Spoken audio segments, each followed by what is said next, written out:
Good morning, everyone. I'm Nayaswami Asha, and here we are with our shelter-in-place broadcast. Let's start with a prayer. Heavenly Father, Divine Mother, Friend, Beloved God, Jesus Christ, Babaji Krishna, Lahiri Mahasaya, Swami Sri Yukteswar, Beloved Master, Paramahansa Yogananda, Saints of all religions, dearest friend and guide Swami Kriyananda, with deepest devotion, we open our hearts and minds to your transforming presence. Help us to attune ourselves to the highest wisdom, to find within ourselves the light of your presence, and then give us the courage to follow that light through the winding paths of this world to our infinite home in thee. Om. Peace. Amen. I've decided to call today's segment Suffering. I tried really hard to find a nicer way to say it. I thought some clever little words, some little clever phrase I could put around that, but actually the subject that I just want to talk about is suffering. I don't want to talk about it as something that we all like or love or anything like that. But I had a conversation with someone yesterday. You know, everybody's talking to everyone, if not in person, at least over the wires, or the non-wires as it is these days. And we were talking in general about suffering in a context actually unrelated to the adventure we're on right now. But nonetheless, it brought to mind some very important lessons that I thought would be extremely pertinent for this situation. So I'll start with the context of it. In 1986, for the first time I went to India. I didn't have a passport until I was in my early 30s, and the first trip I took was to Europe. And then I went to India. I think that was the second time I'd used my passport, I'm not sure. And let me get the thought of it exactly. Oh yes, I was one of 4 leaders taking a group of Americans on a pilgrimage tour based on Autobiography of a Yogi, in the footsteps of the masters, we called it. Since 1986, many of these tours have been taken. Of the 4 leaders, only one of us had ever even been to India before.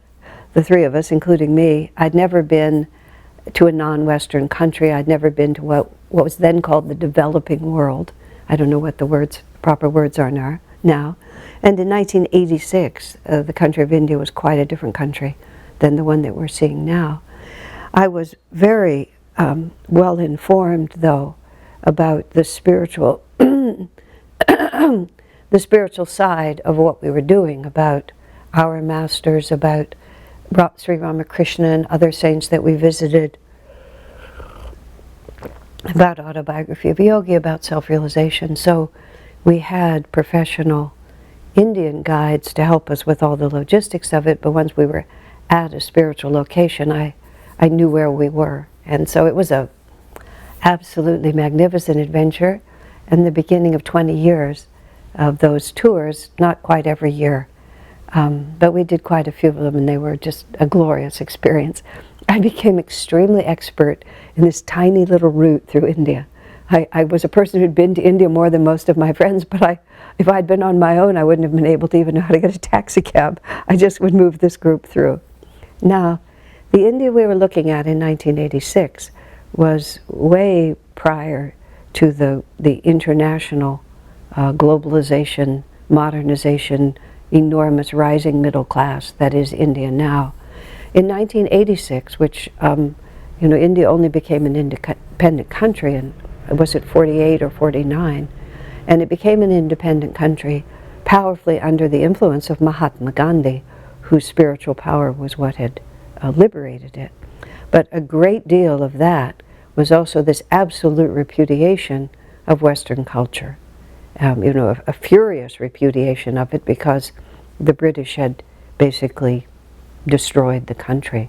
India was the wealthiest country in the world, and that's why the British went there many several centuries before, and gradually India became poor and England became rich, and it was not unrelated. So there was and the Indians were completely disrespected by the British, and so there was a natural tremendous reaction against it. So in 1986, India was actually closed to foreign corporations. The Gandhian principle was that India would take care of itself, and he even wanted to take them back a little bit to the simplicity of an earlier life. But that was not the way the world was going. But in 1986, India was still closed to foreign corporations. I think in 1989, if I'm not mistaken, our second or third trip there, India opened. And I remember going to the Ganges in Varanasi right after India had opened, and there were ads for Coca-Cola painted on the sides of the little boats that took us out into the middle of the river. And it was like, oh my, things have really changed. Now, Swami Kriyananda's comment, I'm going to skip to this just to settle this issue. His words are, India is much too important to the destiny of the planet to be held back. He said it must rise and take its place among the great nations of the world. This is Swami's 2004 analysis of the necessity for moving forward as we're moving forward. Now, all of this is to say, in 1986, 87, and even for a number of years, most of the years that we went, there was an enormous amount of poverty in India. And you would see, just walking down the street and on the street, you would see things that you, if you had never traveled outside of out of America or a Western European country, you simply would never see. We traveled in 5-star hotels, and I remember being in the Oberoi Grand Hotel in Calcutta, and the room that I had was on the side of the building that looked down on the street of Calcutta. We were there for 5 days, and there was a family living on the sidewalk outside my window, a few floors down, so I could stand on my balcony or look out my window and watch their life. I mean, I got to know them. I got to know their children. I got to know how they slept at night. I got to know how they had food. I saw them bathing at the spigot. I just absolutely out of the question for what I had ever seen anywhere else. You saw people on the street who'd suffered from leprosy, deformation of kinds that just weren't visible in California like this. So my job also on this pilgrimage trip was that I was involved with the people. I wasn't involved with the logistics or anything like that. I was just involved with the people, and my job was to keep everyone moving toward the light. This was a 28-day trip also, by the way, so it was a long cycle together. Keep everyone moving toward the light. Now, most of the people, virtually all, I think almost everyone we took to India had never been to India before. Almost all of them had never been to a developing country. So all of this was a new view for them. People's reactions to the sight of this poverty, which translated in their minds to the suffering of these people, it was the same thought, varied so widely. It was just there was such an enormous variation from a complete sort of ease and an ability to just kind of walk through the people who were begging and just relate to them very happily and be very comfortable with the demands that were placed on them and to be friendly to the children, to people who were so freaked out that literally we'd have to put a little coterie of protective, calm energy through them just to get them from, the sidewalk onto the bus. What to speak of ever going down an actual street anywhere. So I began to, and interestingly for myself, I found it very interesting that whereas I would have expected myself to have had a very strong, uncomfortable reaction, I did not at all. I felt, this is just the way things are. And not that your heart wasn't touched. You would have to be made of stone not to feel a compassionate sympathy. But it didn't freak me out, is the only words I can use. So what I began to understand on multiple levels, this was my belief at least, is that people's ability to perceive widespread suffering in others was in exact proportion to the degree to which they had accepted within themselves the necessity for suffering as the soul's progress from delusion to freedom. And recognized that, no, I don't enjoy my suffering, and I certainly don't enjoy your suffering, but I recognize that Divine Mother is in charge. And I can see in myself, which I've learned much more strongly since 1986, that I wouldn't wake up if these things weren't given to me. So the fact that they're unpleasant, even tragic, does that make them bad? You see how confusing the question gets? If the only way I can get from here to perfect bliss is down this road, yea, though I walk through the valley of the shadow of death, I shall fear no evil, because you are with me. If the only way I can get from here to there is by this route, why would I not want to take that route? Oh, lots of reasons, fear being the biggest one among them, but why would I rebel against the necessity of it? And now is this a simple question? Absolutely not. And then it starts playing into, and this is the conversation I was having yesterday, and this is about evolution through the castes. You know, in these little 30-minute broadcasts, I'm like bringing in huge ideas, and fortunately I can say on my YouTube channel, which is now inching up toward 1,000 videos, there are long classes about all these subjects, and the classes about karma and reincarnation. I don't know if you could actually find something called the caste system, but the caste system, which I'm about to describe to you in very minor terms, is actually a definition of the progressive evolution of spiritual consciousness. And there are 4 basic castes, and the social oppression system that we now see is not the true caste system.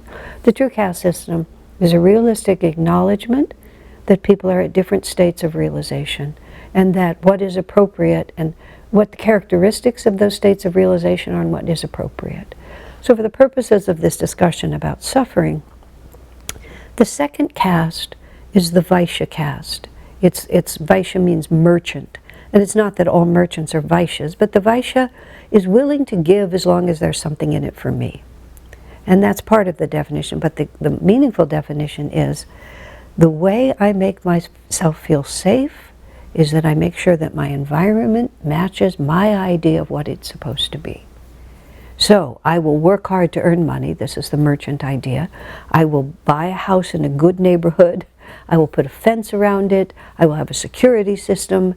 You know, I will only let people in my house that I like. I will marry someone who will obey me, and all my children will be good. You know, it's just like I will control my environment, because if my environment gets away from me, then I feel frightened. Now, the problem with that is it doesn't work. Fire, flood, earthquake, viruses, economic collapse, war, your wife stops obeying you, your child turns out to be a lemon. You know, it's just like all kinds of things happen, and we all know it. We try to make ourselves secure, and we can't. Now, gradually over lifetimes, we learn, oh, there has to be a better way. And then we move into the Kshatriya class, which is the warrior king, which says the only security is when I control my consciousness in relationship to a greater reality. Okay, back to suffering. So, your suffering makes me uncomfortable, so I have to do something to make you stop suffering. So it was very distressing to me when I first learned about these that, with all due respect, a great deal of social service is actually coming from the Vaishya level. It's not that it's not important to do, and it's not that it's not generous and a necessary stage, but a great deal of it is the way the world is makes me uncomfortable. I'm going to make the world the way I want it. And it's very good training, because you begin to give a lot of energy for an altruistic end. But of course, in the end, you discover that you can't make the world do what you want, partly because we're in early Dwapara, and the balance of light and darkness is just not going to go all the way to light. Now, you can do a lot of good. I was just listening to this wonderful Larry Brilliant, who was the doctor who's getting to be known right now in this particular time. He was personally involved in the eradication of smallpox on planet Earth. There's a TED Talk that he's given. I knew of him already. He's written a book called, his actual name is Brilliant, and his book is called sometimes brilliant, and sometimes not, which is just a brilliant name. Very interesting life, but he was involved personally in eradicating smallpox. And he did it at the behest of his guru, and they did. And his guru, Neem Karoli Baba, said that eradicating smallpox was a gift from God to this planet because of all the hard work that scientists and doctors had been doing for many years to alleviate suffering. So, to alleviate suffering is a really wonderful thing to try to do. We're here to serve. We're here to be Divine Mother's instrument. We're here to comfort. But when we become anxious and afraid because other people are suffering, then we've moved from a calm desire to be Divine Mother's instrument and bring comfort to you must be different because I am uncomfortable. My family was Jewish. My father's mother, whom I didn't know very well because my father moved to the opposite side of the country from where she lived and did not have a very close relationship with her, he said very simply, Jewish mothers are very funny on television. He said they're not so funny when you're raised by one. And I remember my father was very careful and he didn't speak ill of others, but he said, this was my mother, I'm cold, you better put on a sweater. And when you follow through that, I'm uncomfortable, your life needs to be different. So my friend that I was talking to yesterday was talking about this sort of enormous sense of responsibility that she bears, that so-and-so's life is not working, she has to be able to fix it. I mean, not for the whole planet, but for people who are close to her. A constant sense of worry that she's not able to make other people's lives better. A slight exaggerated sense of one's position in the world. You can start with that. But I actually expressed to her that I had to go through exactly the same cycle, have gone through, and have come to what I believe is a wiser understanding that is no less compassionate, but is more based in truth rather than based in anxiety and fear.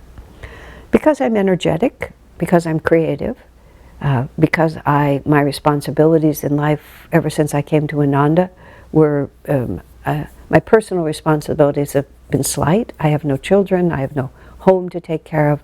My life is dedicated to service, and I'm part of a large community, and I've been put in a position of some responsibility. So I have always been involved with many people's lives, and because I'm energetic and creative and naturally generous of time and energy, I could do a lot to help people make their lives better. Oh, you need fresh juice, I'll make you fresh juice every morning. You need someone to help clean your house, I'll come and help clean your house. You need someone to take you out, sometimes I'll take you out like this. But actually, let me tell you when I began to realize how it was working. I began to realize it when my parents began to decline, which was now, they've been gone for 10 years, so maybe I might be talking 20 years ago.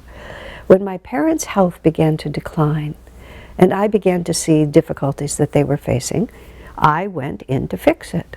Of course, I would go in to fix it. Why wouldn't I go in to fix it?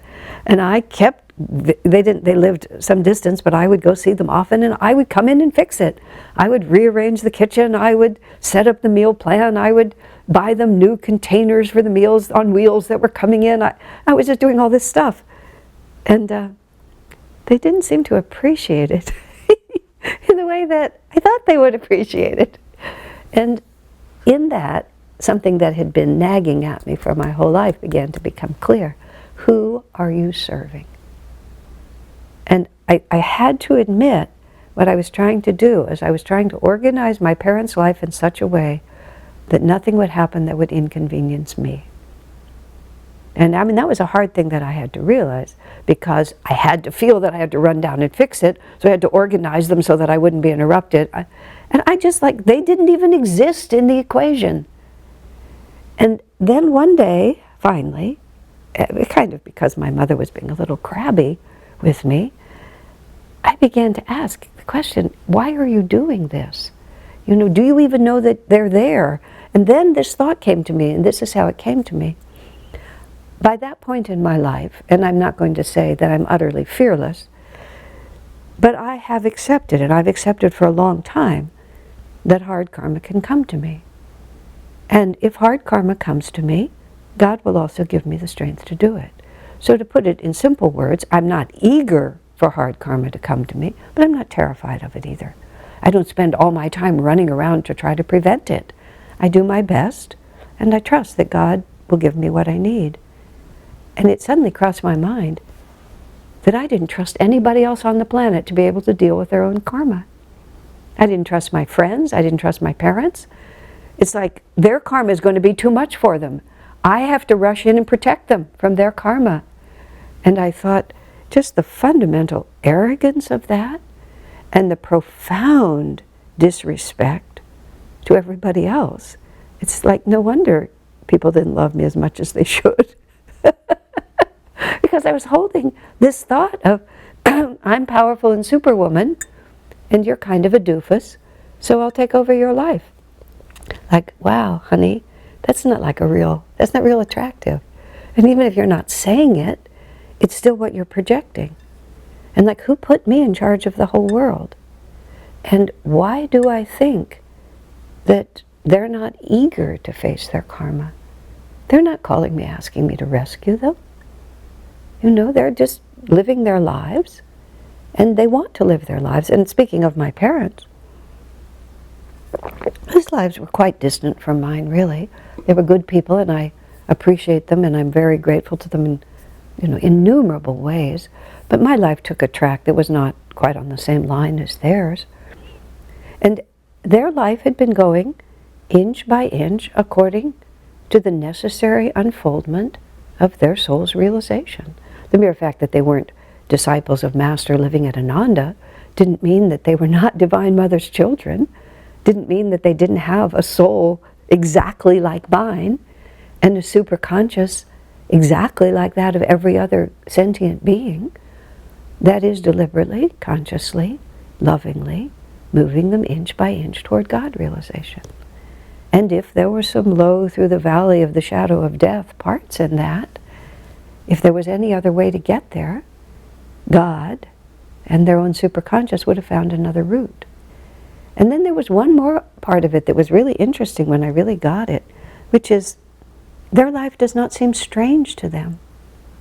I'm looking out at the family on the sidewalk in Calcutta, but I'm looking with my American passport in my hand and sufficient money, well, it wasn't my own money, it was because of the tour, but I mean sufficient money to be in the hotel instead of outside of it, because that's my karma, that's who I am.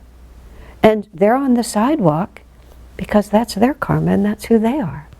And even if doesn't look pleasant to me, and maybe it's pleasant to them, I don't even know, it's the right place for them to be. Now, don't misunderstand me. I'm not therefore cutting them off and pushing them into the sea and saying that I'm better. I don't feel that at all. But each of us is equally a child of God. Swamiji added that into the Festival of Light. That God loves Jesus Christ, Babaji, Krishna, just like he loves you and me, just like he loves the worst sinner on the planet. We are all equal in the eyes of God. We are all equally loved. We are all equally blessed. And if this is how God's blessing expresses, whether it's smallpox or leprosy or residency on the sidewalk or the karma that I live or my parents' cycle at the end of their lives, it's a perfect expression of God's love. And what I should be trying to facilitate is not this rebellion against everybody's right to have their own karma, but I should be trying to tune into what they're trying to do. And so at a certain point, I began to just shift my way of helping my parents. Instead of thinking what I thought they needed, I really tried to feel what do they think they need?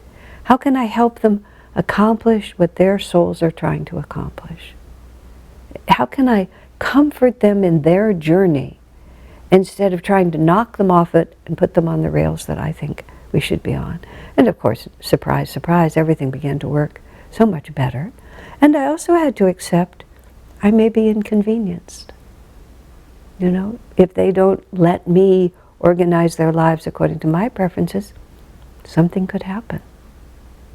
Now, right now, March 2020, we're sitting in this weird situation on the planet, sort of waiting for cataclysmic things to happen.